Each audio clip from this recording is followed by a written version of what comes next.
chair, threw her across the room, and then handcuffed her and arrested her.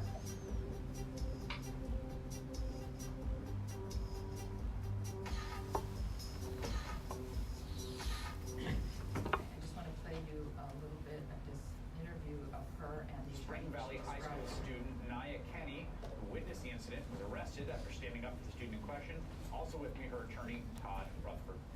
Naya, thank you for joining me tonight. Can you give us a little perspective on what happened in that classroom before the videos all start? Well, she was asked to leave the classroom, and she refused to leave the classroom, and our teacher then called an administrator in the class, and she still refused to leave, and that's when Deputy Ben Fields was called in. Could you tell us, was her infraction that she was, I had seen reports that she was looking at her phone, that was what attracted the attention of the teacher initially? Yes, sir. Okay, so she was looking at her phone, she wasn't like standing up and yelling or anything like that? Not at all. She's a quiet girl. She doesn't do anything to anyone in the class, and it was really because she wouldn't give up her phone. And so our teacher, tried to kick her out of the class. The teacher tries to go to her class because she won't turn over her phone. He calls an administrator. She won't turn over her phone to the administrator or leave. Then that's when the police officer comes in, Mr. Fields. Is this something you've seen before, that the school resource officer is called into a classroom situation like this? Never have I ever seen anything like that. Were you and other students surprised that it seemed to escalate to that point? Maybe the other kids were because they were younger, and this is like, they haven't been at Spring Valley this long, but I've heard about him, so I wasn't really surprised because I've heard so much about him. So before he came to class, I was actually telling them, take out your cameras because I feel like this is going to go downhill because I've heard so much about him. This school resource officer in particular, you have already heard about before he came in. What do you mean you've heard things about him? What have you heard? Oh yes, sir. He's known as Officer Slam around our school, and I've heard he's in the past slammed pregnant women, teenage girls. He's known for slamming. One of the things that is so striking in this video is the other students in the class seem very quiet and scared and contained. No one seems to be intervening. Why do you think that was? They were scared. They were scared. I was scared myself, but more than likely they were scared. I feel like the two grown men in the class were also scared themselves because who's ever seen anything like that? That's not normal for someone to be handled like that, let alone a 16-year-old girl by a 300-pound man. Okay. I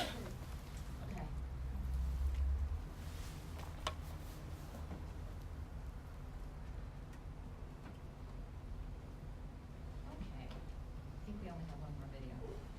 So, some of the things that led to this, right? But there's more. High-stakes standardized testing. How many of you took a test to graduate from high school, right? Took a test to get into college. Took tests just because the school made you take them every year, right? So do you know why we do high-stakes standardized tests? Do you know how that started? Yeah.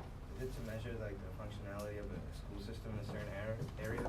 That's the theory, right? So it began, the requirement that everybody take high-stakes standardized tests actually began with No Child Left Behind, which again, federal law, federal policy, passed in 2001, and it kind of ramped up. So by the time you guys came along, we felt like that's all there had ever been. When I went to high school, there were no high-stakes tests. We didn't take any standardized tests. I mean, we took tests to get into college, but that was an option you had. But there was nothing to graduate from high school. Actually, most states don't have that even now. New Jersey's kind of an exception. And there was nothing required every year. So what No Child Left Behind did is it required the testing, and if your school didn't do well, does anybody know what happens? Did you have a school that maybe was going through that? Yeah. You lose funding. So you could potentially have funding consequences, but what else happened?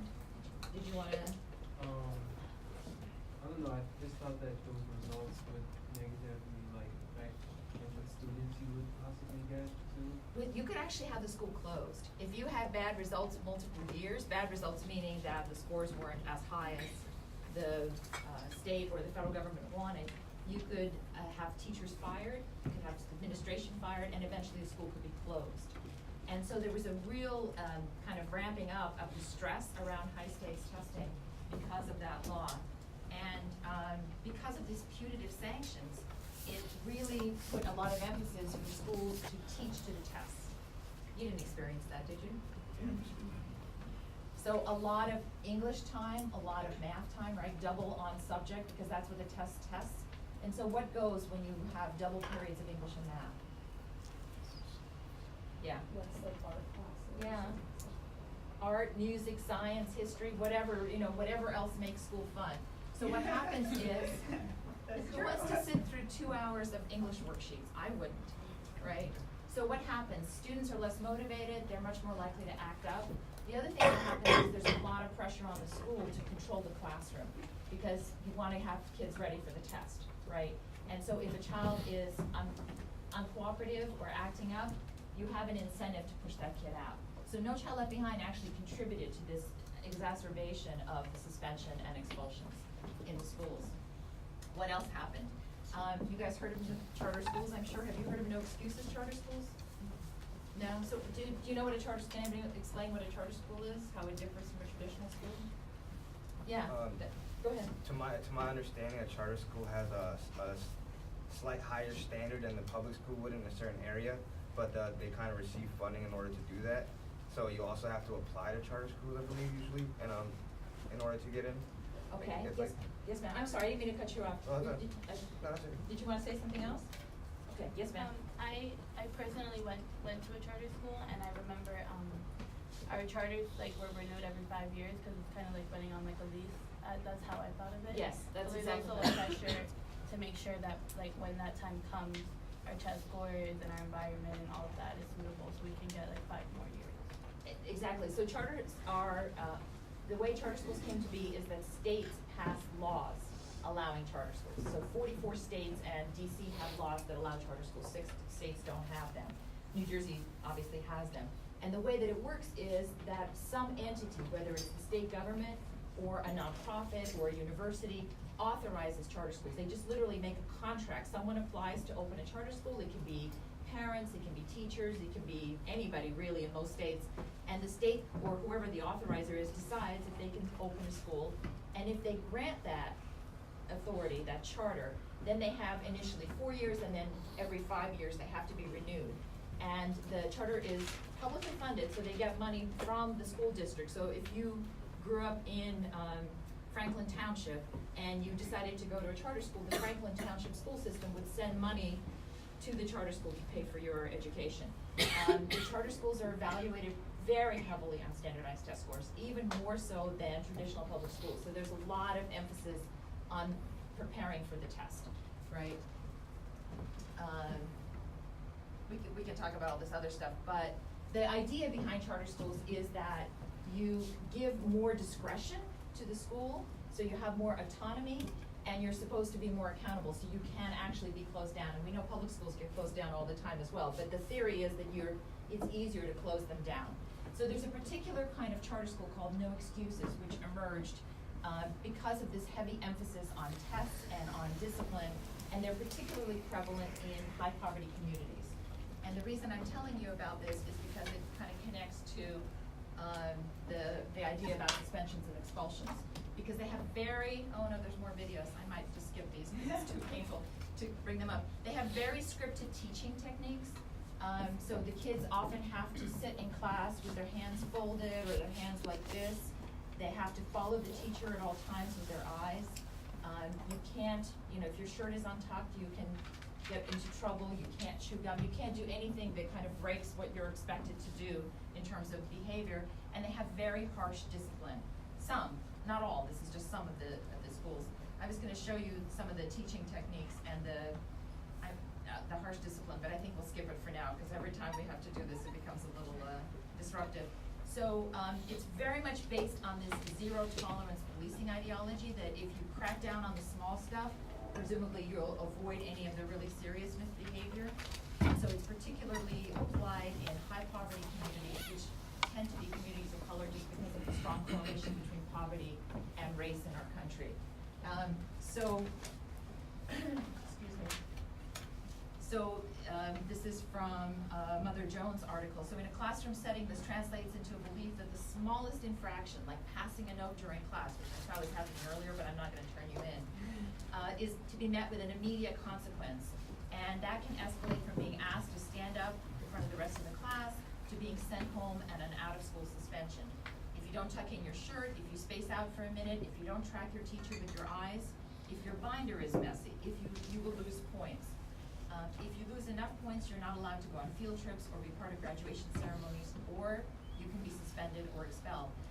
There's a school in Newark, I won't name names, that suspended a young woman in school for a week because her family refused to let her come in on Saturday to prep for the standardized test because they didn't want her to take the test. So because there's so much emphasis on the testing, she was suspended for that. So this is from a third grade teacher at a No Excuse Charter School. If my class was not behaving perfectly in the hallway, silent, hands by their sides, shirt tucked in, holding the bubble. Do you know what holding the bubble is? It means you have to go like this. You can't talk if your mouth is right full of air, and so you're holding the bubble. I was to turn the children around and have them repeat that part of the walk through the hallway until they got it right. If the class was more than 5 minutes late to a special subject like art or music, the class would be turned around and go back to the regular classroom, and they would just miss that special subject. And that made it almost impossible to get from one classroom to the next because you were kind of disciplining them. So a couple of examples of the kind of discipline that takes place. There's shaming. KIP is one of the networks that has been using No Excuses. They're trying to move away from this. Shaming for infractions, so like a student might have to wear a special shirt. They can be put on a behavior plan where they have to they wear this special distinguishable shirt and spend the day in silence, not speaking or being addressed. They're not allowed to talk to others. They're not allowed to sit in a chair. They're required to eat separately and silently, stand in the back of the classroom during lessons, or they might have to write, "I will work and behave in the best way I know how and do whatever it takes for me and my fellow students to learn." It's very common to have public reprimands and collective confessionals in addition to a penalty. So it's a very shaming, kind of disciplinary-based approach. Mastery is another No Excuses charter chain. They track middle school students through merit and demerit cards that they literally wear on them at all times. So you have this thing hanging around your neck, and if you do something that the teacher considers to be inappropriate, they will apply demerits to you. Demerits are issued for things like having your shirt untucked or chewing gum. Again, no excuses, right? If you let the little stuff go, the theory is that they'll be like shooting up the school in no time. After 6 offenses, the student receives a 3-hour in-school detention. At Uncommon, which is another No Excuses charter chain, there are regulations all over the school building, and you're encouraged to slant. Sit up, listen, ask, nod, and track the teacher or speaker. So you're supposed to have your head following the teacher at all times. The video I was going to show you, if we have time, I can go back to that, shows that teaching technique. All the kids have to be looking at the teacher. If you're not, then the teacher will call you out. All students are giving 50 scholar dollars at the beginning of the week. And if you don't follow the rules, they take away, or they give you additional money if you've completed tasks. If you get more scholar dollars, you can sit at a cafeteria table with friends, but if you lose scholar dollars, you have to eat alone while doing homework. So what's the impact of these pretty harsh kind of shaming discipline policies in the 2011-12 school year, which again is the last year that we have data for charter schools? This is national. 374 charter schools suspended higher rates. 374 charter schools suspended 25% of their student body at least once. More than 500 charter schools suspended black students at a rate at least 10 percentage points higher than white students. So if white students were suspended at 20%, they were suspending at least at 30% black students.